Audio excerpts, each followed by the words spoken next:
उन्होंने प्रार्थना की। उन्होंने ये नहीं कहा कि मैं कह रहा हूं इसलिए मान जाओ। उन्होंने कहा कि मैंने पिछले 8 वर्षों में, जब से मैंने शिव को गुरु माना, परीक्षा ही परीक्षा की अपने गुरु की। कहते हैं गुरु शिष्य की परीक्षा करते हैं, परंतु शिव के शिष्य ने शिव को गुरु बना तो लिया और शिष्य ही गुरु की परीक्षा कर रहा है। पिछले 8 वर्षों में साहब श्री ने देखा कि जो वो सोच रहे हैं सो हो जाता है, जो वो कहते हैं वो घटित हो जाता है। यहाँ तक कि जो उनकी सोच है दूसरों को शिव की तरफ बढ़ाने की, जो अंतः प्रेरणा जगी है उनके मन में, ये अंतः प्रेरणा कि अगर यदि विश्व का मानव, संपूर्ण मानवीय सृष्टि अगर अपना शिष्य भाव देती है शिव को गुरु मानकर, तो विश्व गुरु शिव को विश्व के मानव के अभ्युदय का भार, उसका उत्तरदायित्व लेना ही पड़ेगा। साहब श्री ने कहा कि मैंने देखा है शिव से सुंदर कुछ भी नहीं, शिव से अच्छा कुछ भी नहीं, शिव से बड़ा मित्र नहीं, शिव से बड़ा कुछ भी इस धरती पे नहीं है। शास्त्रों ने लिखा कि नास्ति सर्व समो देवो, नास्ति सर्व समा गति, यानी शिव से बड़ा कोई देव नहीं है, शिव से बड़ी कोई गति नहीं है। नास्ति सर्व समो रणे, नास्ति सर्व समो दाने, शिव से बड़ा कोई योद्धा नहीं है, शिव से बड़ा कोई दानी नहीं है। अगर महादानी कोई है भी तो शिव है। और साहब श्री शिव के शिष्य ने कहा नास्ति सर्व समो गुरु, शिव से बड़ा कोई गुरु नहीं। अगर कोई धरती पे गुरु है, उसका भी कोई गुरु है, उसका भी कोई गुरु है, तो सबसे अंत पड़ेगा, सबसे आदि होगा, आदि गुरु शिव। उन्होंने कहा कि जगत में रहने वाले अमीर हो या गरीब हो, चाहे वो अलग अलग जाति अलग अलग धर्म के हों, परंतु यदि वो अपना शिष्य भाव देते हैं, अपने मन का भाव चढ़ाते हैं, तो महादेव गुरु के रूप में कोई भेद नहीं करते, महादेव ईश्वर के रूप में भी भेद नहीं करते, महादेव गुरु के रूप में भी भेद नहीं करते, जहाँ सारे भेद खत्म हो जाते हैं। इसीलिए एक रिक्शा चलाने वाला भी महादेव के दरबार में गले से लगाया जाता है और महलों में रहने वाला भी महादेव के गले से ही लगता है।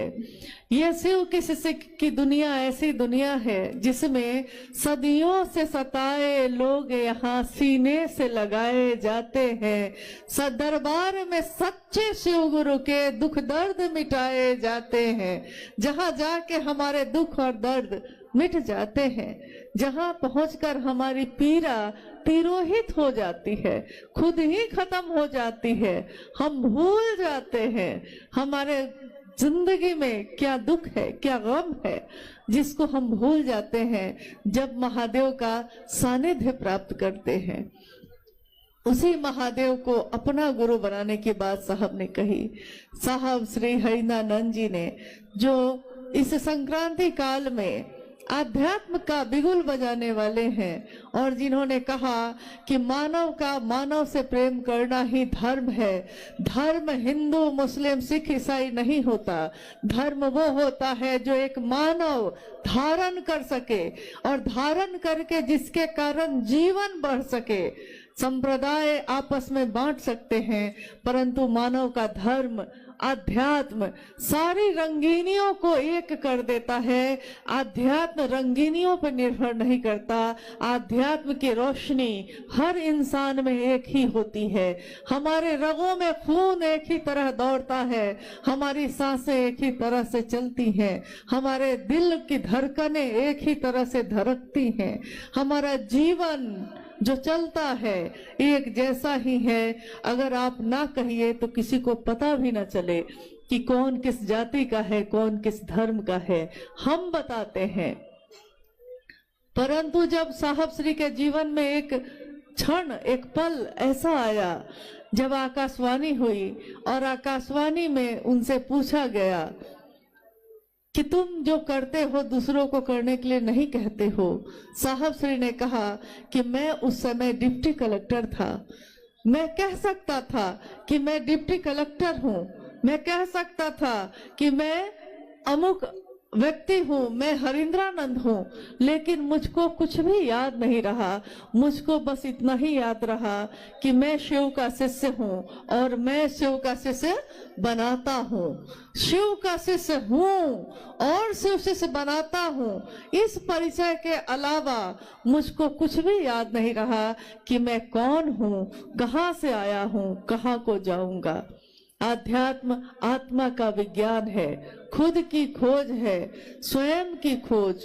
मैं कौन हूँ, कहाँ से आया हूँ, कहाँ को जाऊंगा और मेरे इस जीवन का उद्देश्य क्या है। जब शिव की शिष्यता की व्याप्ति हुई थी उससे पहले उसकी पृष्ठभूमि में, यानी शिव की शिष्यता आज जो व्यापक है, जिसकी व्याप्ति दिख रही है चारों तरफ, जहां जाइए वहां शिव का शिष्य मिल जाता है, जहां जाइए हाथों में रुद्राक्ष के कंगन वाले गुरु भाई गुरु बहन मिल जाते हैं।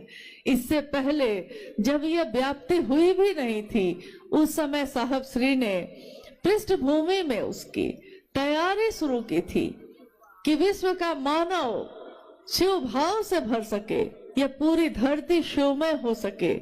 इस तैयारी में उन्होंने काफी पीड़ा भी सही, काफी कष्ट भी सहे। साहब कहते हैं कि जब से चला हूँ चलता ही जा रहा हूँ, बस चलता ही जा रहा हूँ और इस धराधाम पे आया हूँ। मेरे जीवन के इतने वर्ष बीत गए हैं, एक दिन सबको यहाँ से जाना होता है, मुझको भी जाना होगा। धराधाम से सबको जाना ही पड़ता है, परंतु मैं जब से यहाँ आया हूँ मैंने अपने जीवन में इसके सिवा कुछ भी और नहीं चाहा कि शिव हमारे आपके सबके गुरु हो जाए। मैंने चतुष्टय कोई कामना नहीं की, मैंने अर्थ धर्म वित्त काम मोक्ष किसी चीज की कामना नहीं की। मेरे मन में एक ही कामना है कि हर व्यक्ति सचमुच में शिव का शिष्य बन जाए। इसके सिवा मैंने शिव से कुछ नहीं मांगा। दुनिया ने शिव से मांगा, दुनिया ने शिव से अपनी मनोकामनाओं की पूर्ति मांगी। उन्होंने उपवास किया, साधना की, उपासना की, मंत्रों का जप किया और महादेव से मांगा। महादेव ने औढ़रदानी के रूप में, ईश्वर के रूप में, समदर्शी होने के रूप में सब कुछ दिया, परंतु महादेव का एक रूप जो ज्ञान देता है, जो ज्ञान दाता का स्वरूप है, उससे विश्व के मानव नहीं जुड़े। साहब कहते हैं कि मुझको पीड़ा है इस बात की, जब इतना सुंदर गुरु है तो क्यों नहीं शिव को ही अपना गुरु बनाया जाता है। और गुरु कोई हो, चाहे वो शरीर में हो, चाहे वो शरीर से परे सूक्ष्माति सूक्ष्म स्वयं ईश्वर हो, गुरु भेद नहीं करता। जो शिष्य बन के जाता है वो किसी जाति का हो, किसी धर्म का हो, किसी वर्ण का हो, अमीर हो गरीब हो, कोई हो, गुरु ज्ञान देने की जिम्मेदारी वहन करते हैं और कोई भी शिष्य बनकर शिव को गुरु बना सकता है। इसीलिए आज शिव की शिष्यता में हर धर्म के लोग शामिल हो रहे हैं बहुत तीव्र गति से, क्योंकि हमारी जड़ वही है। आज टहनियां हैं, पत्ते हैं, वृक्ष की शाखाएं, प्रशाखाएं फूट रही हैं, परंतु उसकी जड़ तो एक ही है। हमारी उत्पत्ति का मूल एक ही है, हमको जाना भी एक ही जगह है। तो जो शिव जगत के गुरु के रूप में आज विराजमान है, हम आज उनको अपना गुरु बनाकर अपने जीवन को धन्य मानते हैं।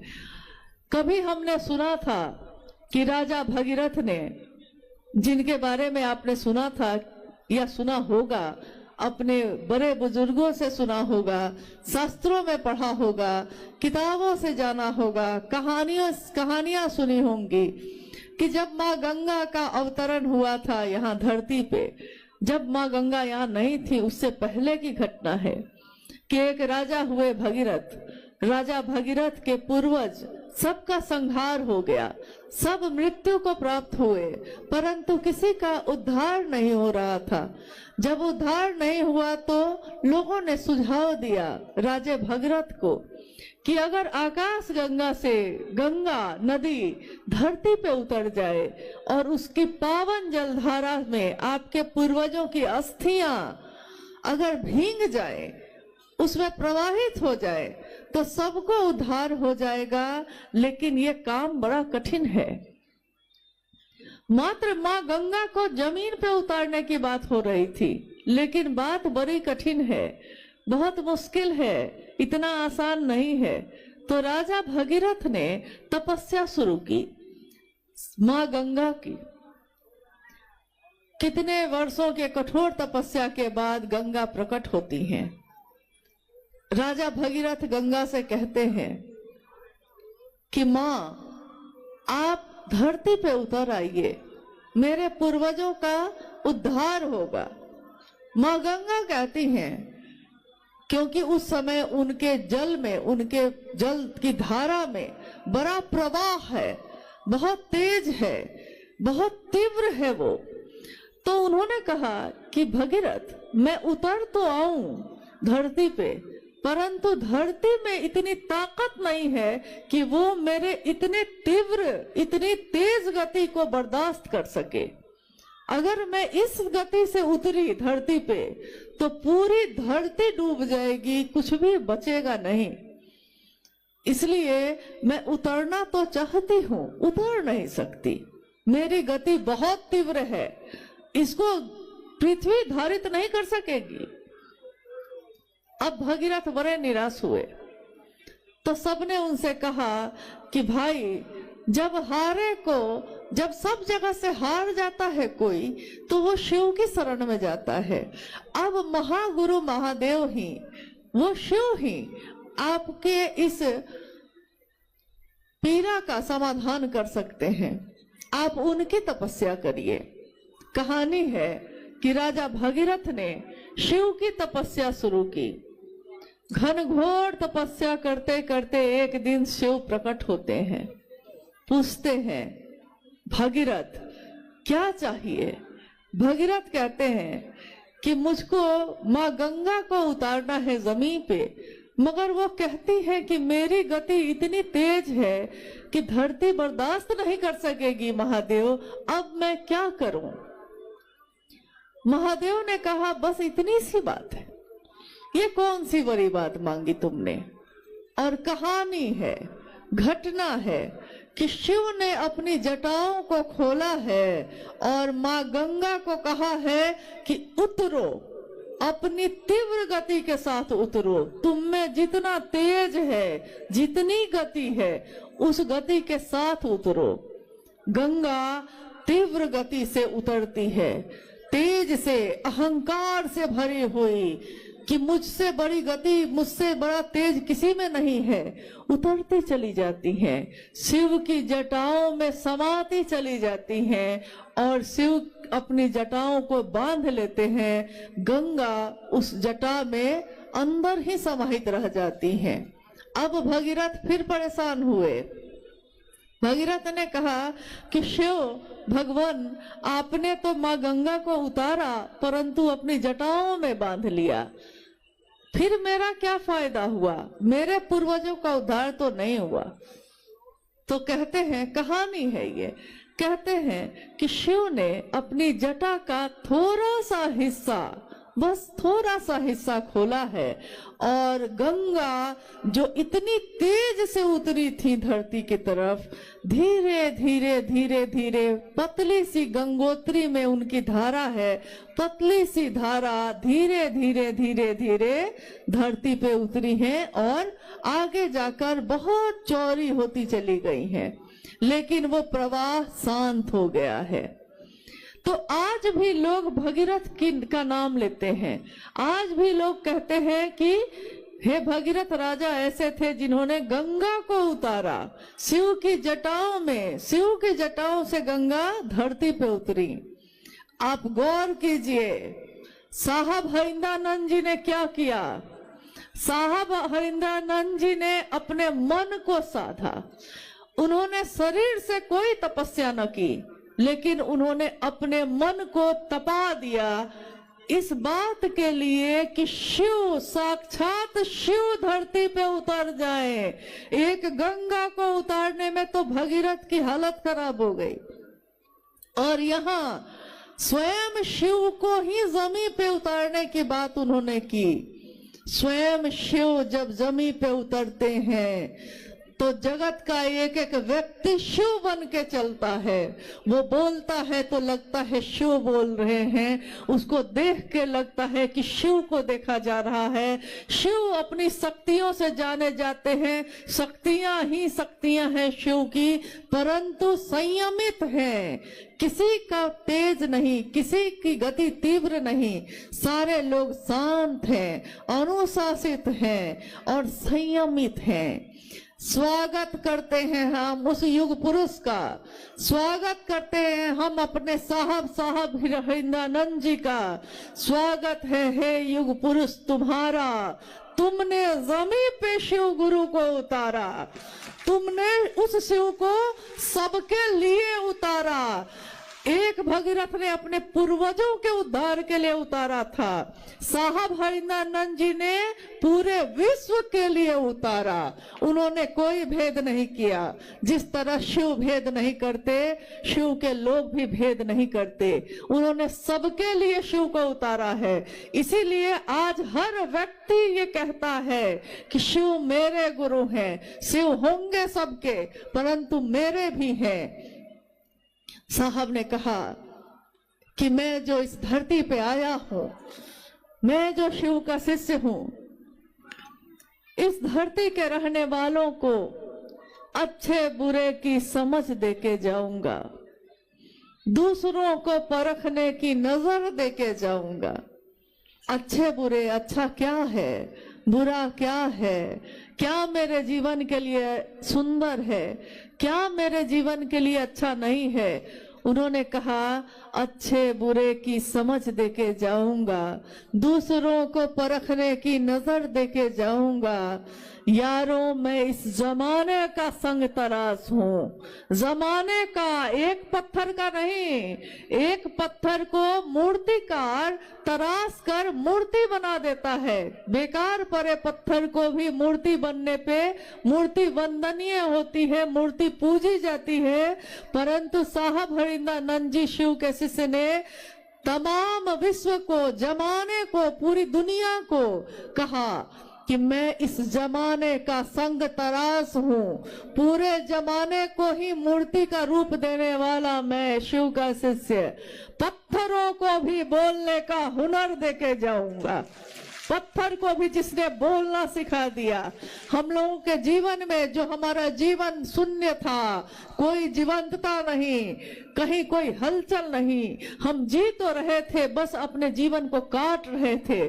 उस जीवन को एक लक्ष्य दे दिया, एक उद्देश्य दे दिया।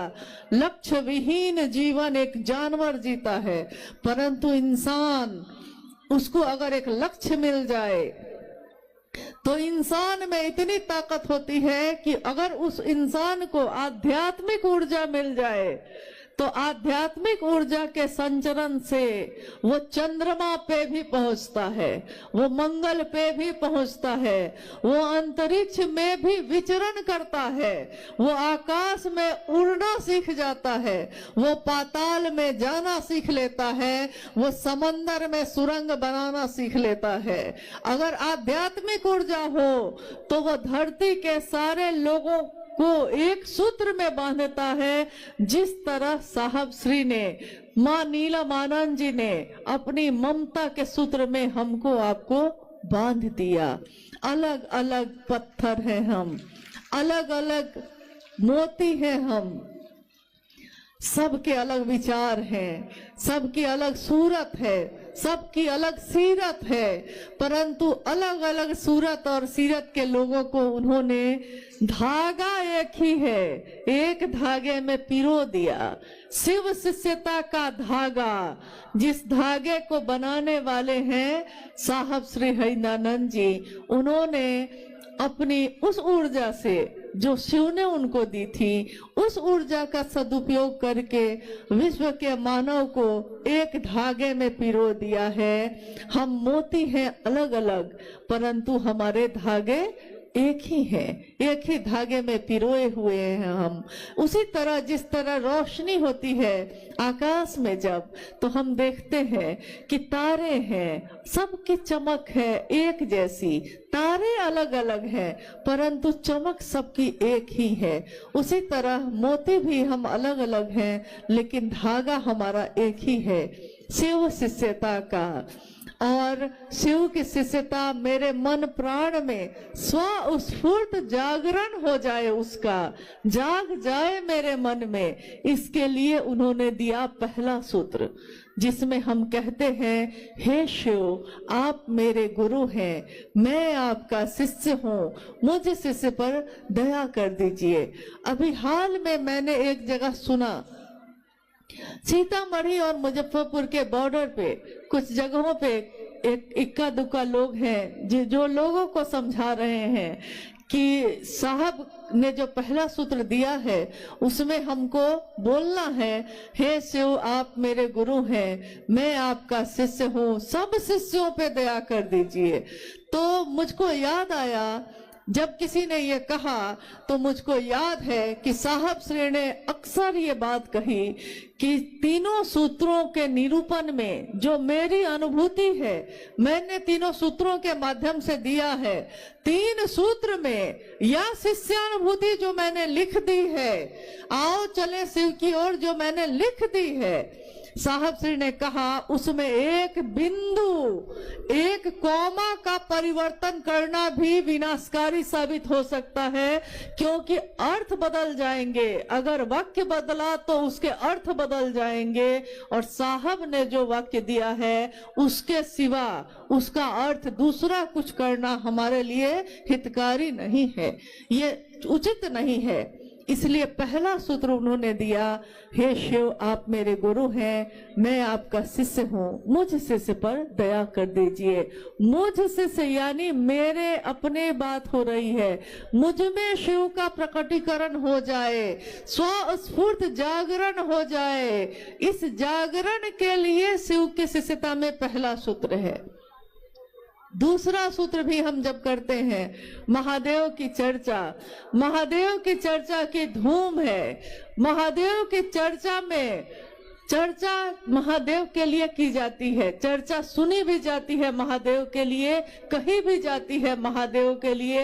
यहाँ कोई गुरु नहीं है, यहाँ कोई विद्वान नहीं है, यहाँ कोई प्रवचन करता नहीं है, यहाँ शिव के शिष्य जमा हुए हैं, शिव की बात हो रही है। शिव की चर्चा कहना और सुनना शिव के लिए होता है, ये तमाशा नहीं है, भीड़ इकट्ठी करना साहब का मकसद नहीं है, उनका ये मकसद नहीं है कि हंगामा खड़ा कर दूं मैं, उन्होंने कभी ये नहीं चाहा। इसीलिए शिव के शिष्य चाहे हजारों की संख्या में इकट्ठे होते हैं, लाखों की संख्या में इकट्ठे होते हैं, परंतु संयमित होते हैं, अनुशासित होते हैं, हंगामा नहीं करते, वो धीरे धीरे सहज बन के अपने पांव को रखते हैं। उन्होंने कहा कि दूसरा सूत्र ध्यान की अनुपम विधा है। ये एक ऐसी विधा है जिसको बोलने वाला जो बोल रहा है उसका मन भी अगर शिव के पास से हट गया वो बोल नहीं सकेगा, सुनने वाले का मन भी अगर शिव की परिधि से बाहर हो गया वो सुन न सकेगा।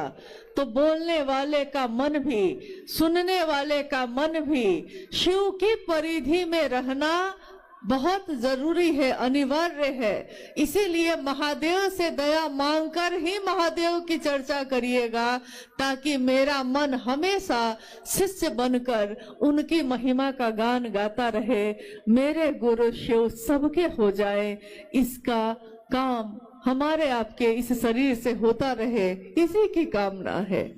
तीसरा सूत्र जिसमें साहब श्री ने कहा कि शिष्यता के भावांतरण के लिए शिव के गुरु स्वरूप को प्रणाम निवेदित करना आवश्यक है। शिष्यता का भावांतरण, इसका अर्थ होता है हमारा जो विचार है, अभी जो मैंने विचारों में शिव को गुरु बनाया है, ये मेरा स्वभाव बन जाए, मेरा शिष्य भाव बन जाए। मैं शिष्य का भाव लेकर जगत में उतरूं, व्यष्टि का नकाब हटाकर समष्टि की ओर चलूं। मैं जो एक व्यक्ति हूँ, मैं जो अमुक व्यक्ति हूँ, मैं शिव का शिष्य बनकर जगत में, समष्टि में, समाज में, दुनिया में उतरूं जो मेरे हृदय में है। अगर मेरे हृदय में शिव की रोशनी का दिया, शिव के ज्ञान का दिया जल रहा है, तो मैं उस ज्ञान के दिए को लेकर धरती पे उतरूं, समाज में उतरूं, ताकि समाज में जो आध्यात्मिक और मानसिक अंधेरा छाया हुआ है उसमें रोशनी लाई जा सके। वो अंधेरा स्वतः दूर हो जाता है रोशनी के आने से। अंधेरा रहता ही है, हमेशा रहता है, शाश्वत है वो, परंतु एक रोशनी की किरण आते ही तमाम अंधेरे दूर हो जाते हैं। जिस तरह परसों जब हम लोग पटना उतरे, रांची से पटना आए, पटना से मुजफ्फरपुर पहुंचे, परसों हम लोग जब उतरे तो चारों तरफ कुहासा ही कुहासा था, चारों तरफ अंधेरा ही अंधेरा दिख रहा था। गाड़ी जो चल रही थी उसकी रोशनी भी बड़ी मुश्किल से कुछ दूर तक दिख रही थी, और उसी समय से हम लोग मन ही मन इस बात की प्रार्थना करने लगे कि महादेव का काम है, पता नहीं महादेव की दया कैसी होगी, कैसे इस कार्यक्रम को निकाला जा सकेगा, लोग कैसे सुरक्षित आएंगे, लोग कैसे जाएंगे। कहीं मैदान में अगर थोड़ी दूर भी दिखाई न दिया तो लोगों को कितनी असुविधा हो जाएगी। तो मन ही मन हम सब ने महागुरु महादेव से प्रार्थना की, महादेव की असीम दया से आज सुबह से मौसम देखिए कैसा है। आज सुबह से अपने सूरज अपनी रोशनी को बिखेर रहा है। उस सूरज को धन्यवाद है जिसने शिव के शिष्यों की मदद की, जिसने शिव की शिष्यता की इस पावन जलधारा को और अपनी तपिश देकर और सुंदर कर दिया। महादेव की दया पल प्रतिपल चमत्कार के रूप में हमारे आपके जीवन में उतर रही है, परंतु हम देखना नहीं चाहते। हमारे सामने पल प्रतिपल हम जीवित हैं, सांस लेते हैं। ये दुनिया का सबसे बड़ा चमत्कार है। एक कैमरा जो सामने लगा है उसके लेंस की भी एक क्षमता है, इंसान के आंखों के लेंस की कोई क्षमता नहीं है। कोई कंप्यूटर, कोई मॉनिटर, कोई मोबाइल, उसकी भी एक क्षमता है।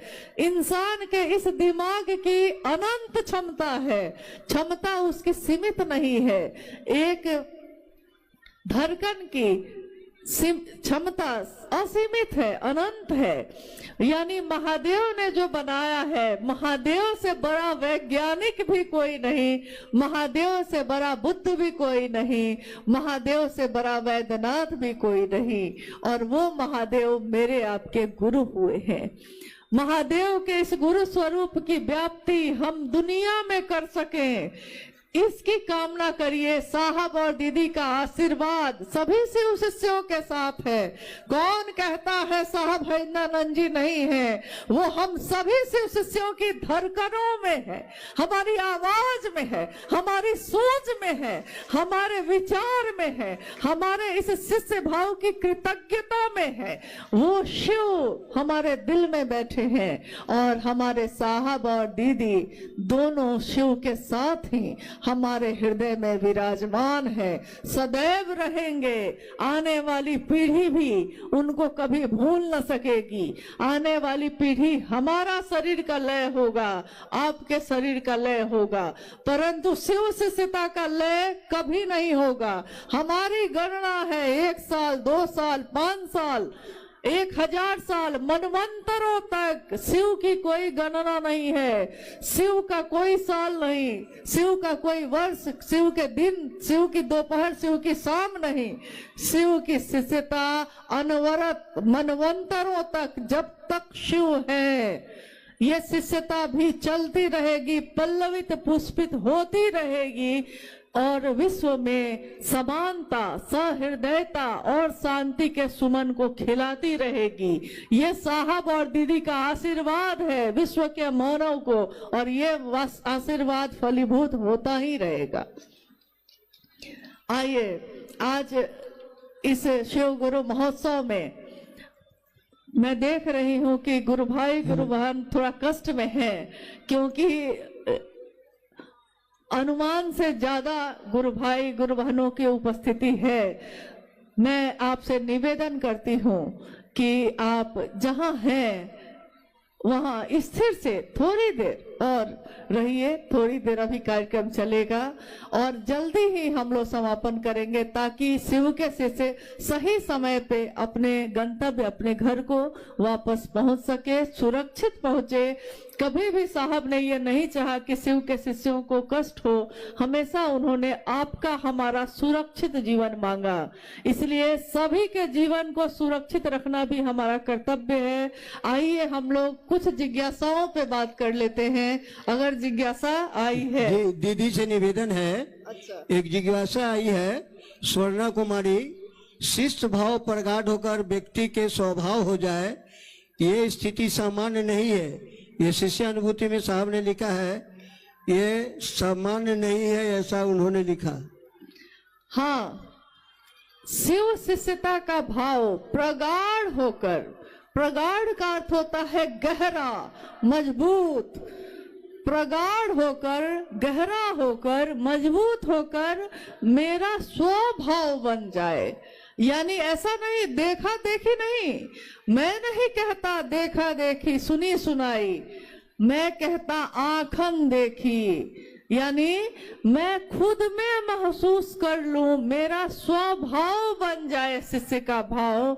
इसी के लिए, शिष्यता के भावांतरण के लिए ही उन्होंने तीसरा सूत्र दिया है, शिष्य भाव मेरा स्वभाव बन जाए। जिस तरह मेरा स्वभाव है, मैं किसी की पुत्री हूँ, मैं किसी की बेटी, किसी की पत्नी, किसी की बहू, किसी की माँ हूँ, ये मेरा स्वभाव है। मेरी पुत्री मेरे पास बैठी है, मेरे मन में इसके लिए ममता फूटे, इसके लिए मैंने कोई तपस्या नहीं की। जिस दिन इसके आने की खबर हुई, जिस दिन मुझको सूचना हुई कि मैं माँ बनूंगी, मेरे मन में माँ का स्वभाव स्वतः प्रकट हो गया और स्वतः मेरे मन में ममता हिलोरे लेने लगी। तो जिस दिन मेरा मन सचमुच में समझ लेगा कि शिव मेरे गुरु हैं, मेरे मन में शिष्य भाव प्रकट हो जाएगा और शिष्य भाव प्रकट होकर प्रगाढ़ बनेगा। जब हम बार बार दोहराएंगे, जब हम बार बार कहेंगे, हे शिव आप मेरे गुरु हैं, मैं आपका शिष्य हूँ, मुझ शिष्य पर दया कर दीजिए। ये जब बार बार हम दोहराएंगे तो हमारा मन सचमुच में समझ जाएगा कि शिव मेरे गुरु हैं और मेरा ये स्वभाव बन जाएगा। ये सामान्य तो नहीं है, परंतु शिष्यता की दुनिया में हमेशा असामान्य बातें ही घटित होती हैं। जो सामान्य नहीं है, शिव उसको सामान्य बनाते हैं। जो सहज नहीं है, शिव उसको सहज बनाते हैं। इसीलिए मनुष्य के सहज प्रेम से परमात्मा भी लभ्य होते हैं। आइए हम लोग दूसरी जिज्ञासा पे चलते हैं। आप बोलने वाली हैं? बोलिए, जल्दी बोलिए। इसमें है साउंड है। दीक्षा के माध्यम से शिष्य अपने गुरु से आध्यात्मिक अनुशासन का दायित्व ग्रहण करते हैं। कृपया समझाने की कृपा करें। जिज्ञासा है, दीक्षा के माध्यम से शिष्य अपने गुरु से आध्यात्मिक अनुशासन का दायित्व ग्रहण करते हैं। कृपया समझाने की कोशिश करें। दीक्षा के माध्यम से शिष्य अपने गुरु से आध्यात्मिक अनुशासन लेता है। दीक्षा, शिव की शिष्यता में कोई मंत्र कान में नहीं दिया जाता। शिव की शिष्यता में कोई उपासना साधना नहीं बताई जाती। शिव की दया ही शिव शिष्यता में शिव शिष्यों के लिए दीक्षा का काम करती है। शिव की शिष्यता का विचार, ये भाव, ये विचार जो हमारे मन में प्रवेश करता है, यही दीक्षा मानी गई है। और जैसे ही मेरा मन ये समझता है कि मैं अमुक व्यक्ति की बेटी हूँ, मेरा मन अगर इसको याद रखता है तो मैं दुनिया में चाहे कहीं भी जाऊं, मेरे मन में, मेरे आचरण में एक अनुशासन स्वतः उतर जाता है। लोग कहते हैं चलो वहां चलते हैं, हम कहते हैं कि नहीं, अगर मैं जाऊंगी लोग कहेंगे कि अमुक गुरु भाई जो है उनकी बेटी पता नहीं कहाँ कहाँ घूम रही थी। देखिए, पिता का भान है कि भाई नागेंद्र बाबू की बेटी कहाँ घूम रही थी, भाई स्वतः अनुशासन आ गया। एक मन में पिता की स्मृति आई तो अनुशासन आ गया। गुरु की याद रहेगी मैं किसका शिष्य हूँ, तो मैं अपने जीवन में चाहे किसी से बात करूं, चाहे हंसूं, चाहे बोलूं, चाहे चलूं, चाहे बैठूं, मेरे हर काम में एक आध्यात्मिक अनुशासन स्वतः उतर जाएगा। ये शिव की शिष्यता की याद अगर रह गई, शिव की दया की याद रह गई, शिव की दया ही दीक्षा कही जाती है, याद रह गई तो मेरा मन चाहे मुझको जहां ले जाए, परंतु ये शरीर हमेशा एक आध्यात्मिक अनुशासन में रहेगा ही रहेगा।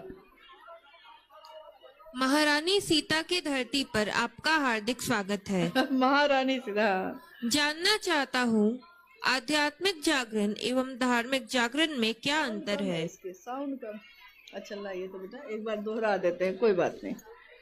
अच्छा कोई बात नहीं, ऐसा है। एक जिज्ञासा आई है कि महारानी सीता की धरती पे आपका स्वागत है। जानना चाहता हूं कि आध्यात्मिक जागरण एवं धार्मिक जागरण में क्या अंतर है, शिव की शिष्यता क्या है।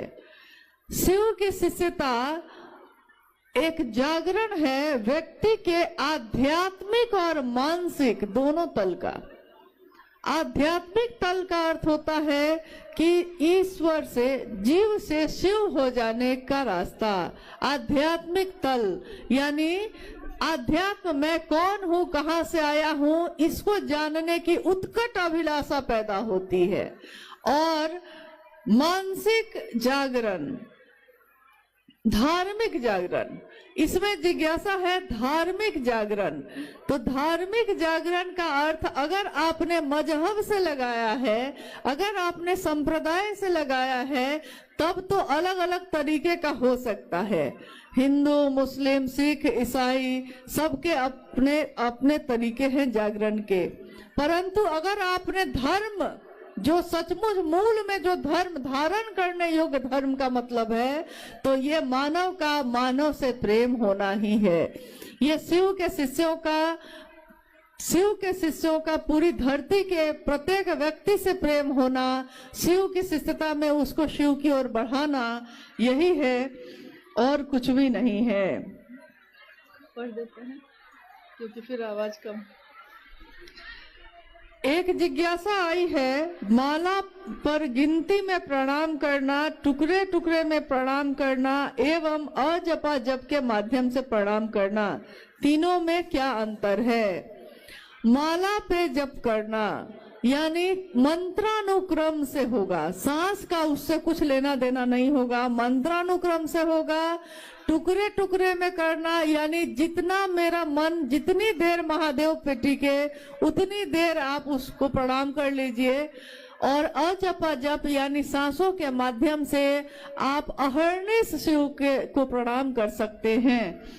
सांसों की माला पे जपलू में शिव का नाम, सांसों की माला पर श्वास श्वास में नाम ले, वृथा श्वास मत खो, ना जाने इस श्वास का फिर आना हो ना हो।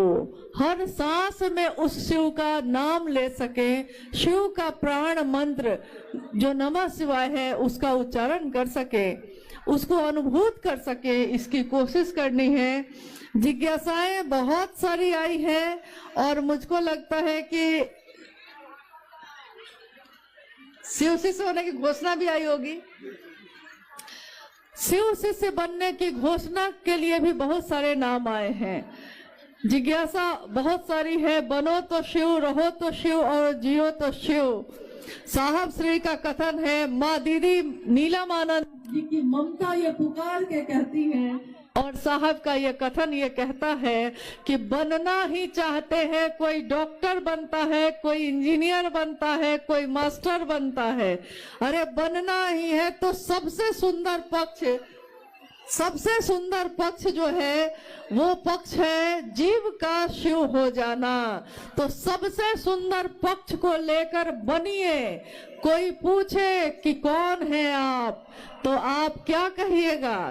कोई पूछे कौन है आप क्या कहिएगा? मैं कौन हूँ? मैं शिव का शिष्य हूँ। कोई पूछे रहते हैं कैसे रहते हैं, तो कहिए कि मैं पीता वारी प्रपातों पे, मैं सोता चट्टानों पे। जैसे शिव बैठे हैं चट्टानों पे, जैसे शिव न्यूनतम व्यवस्था में भी सुखी रहा जा सकता है सिखाते हैं।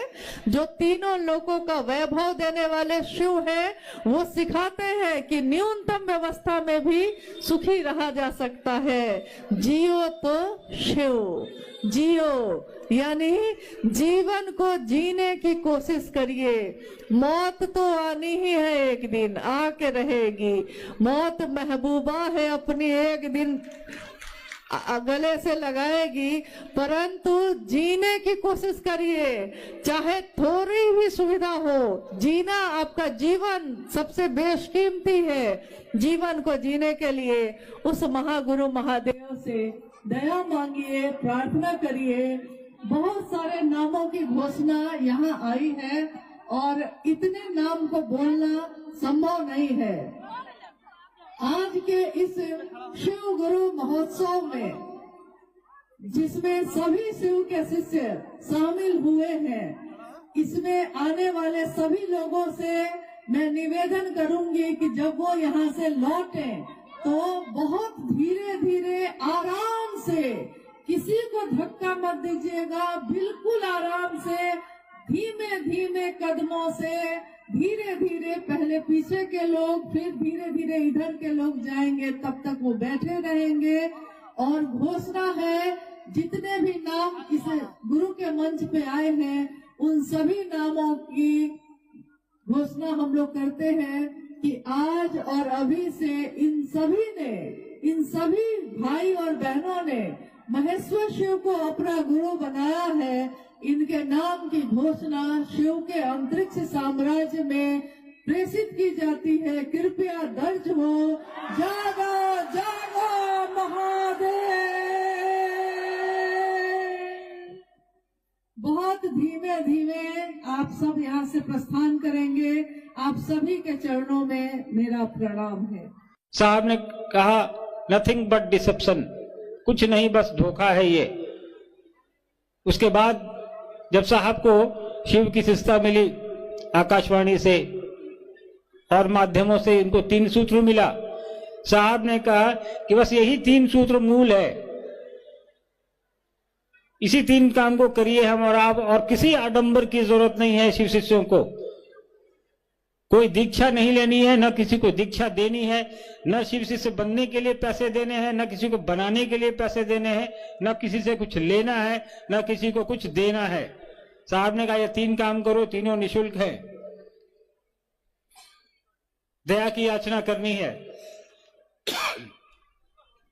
नमः शिवाय से प्रणाम करना है, और लोगों को कहना है कि तुम भी महादेव के चेला बन सकते हो, हम तो हैं। कुछ लगता नहीं भैया, करके देखो। पुट टू टेस्ट एंड जज बाय रिजल्ट। करिए, प्रयास करिए और देखिए ये कितना कारगर है साहब का। क्योंकि साहब का ये निचोड़ ऐसे ही आपके हमारे बीच नहीं आया है। साहब का इतने दिन की तपस्या, साहब की इतने दिन की खोज, साहब की बेचैनी, उन सब का ये एक सार है, समरी है जो साहब ने हमको आपको दे दिया कि भाई साहब अब ये 3 ही काम आपको करने हैं, इस 3 काम के अलावा कोई चौथा काम नहीं करना है। नमः शिवाय से 24 घंटे में 108 बार प्रणाम कर लीजिए, चाहे वो उंगली पे करिए, चाहे माला पे करिए, चाहे अजपा जप कर लीजिए। दया की याचना कर लीजिए, कहीं रहिए आप, घर में, बाहर में, सड़क पे, चौराहे पे, ऑफिस में, अपने खेत में या दुकान में, हे महादेव आप मेरे गुरु हैं, मुझ पर दया कर दीजिए। क्या लगता है इतना बोलने में? इतना का भी समय हमारे आपके पास नहीं है, ऐसा नहीं है। और इतना बड़ा जन सैलाब यहाँ उपस्थित है, वो इसलिए है कि महादेव की दया आप में, हम में उतर रही है। साहब के बताए रास्ते पर हम और आप चलने का प्रयास कर रहे हैं, तभी हम और आप यहाँ पर उपस्थित हुए हैं। सारे लोग, कोई अपना काम छोड़ के आए होंगे, कोई अपनी दुकान बंद करके आया होगा, कोई ऑफिस से छुट्टी लिया होगा, कोई खेत छोड़ के आया होगा, किसी ने अपने बच्चों को घर छोड़ा होगा।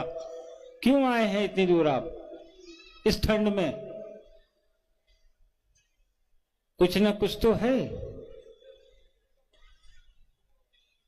महादेव के गुरु स्वरूप से जुड़ने की जो साहब ने विधा हमको दी और हम और आप उस पर चल रहे हैं, वो असरदार है, वो कारगर है, वो काम करता है, तभी हम और आप यहां मौजूद हैं।